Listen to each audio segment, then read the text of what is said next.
বন্ধু বান্ধৱীসকল, কি খবৰ আপোনালোকৰ? মোৰ অন্য এটি ভিডিঅ'লৈ আপোনালোকক স্বাগতম জনাইছোঁ। আৰু দেৱালীৰ বহুত শুভেচ্ছা থাকিল আপোনালোকলৈ। আৰু আহক তেনেহ'লে ভিডিঅ'টো আৰম্ভ কৰোঁ আৰু কমেণ্ট কৰি কিনে জনাব কেনেকুৱা এইফালে হৈছে। চাকি জ্বলাবৰ কাৰণে ডলাখনত চাকিকেইটা সজাই ল'লোঁ আৰু ইয়া লক্ষী আৰু গণেশ ভগৱানৰ ওচৰত চাকি জ্বলাই দিলোঁ আৰু ইয়া প্ৰসাদ এয়া চাকি জ্বলোৱা হৈ গৈছে আৰু কমেণ্ট কৰি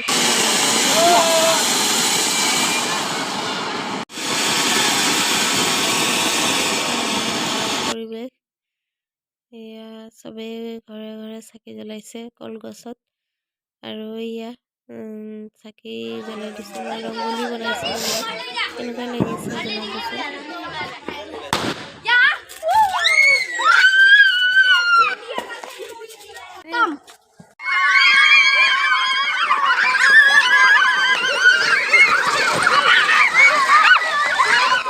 আমাৰ গাঁৱত কালী পূজা পাতিছে, কালী পূজাত গ'লোঁ, গৈ কিনে চাকি বন্তি জ্বলালোঁ। কালী মায়ে যাতে চবৰে মংগল কৰে তাৰে কামনা কৰিলোঁ। মংগলদৈৰ পৰা নাম পাতি মাতিছিলে,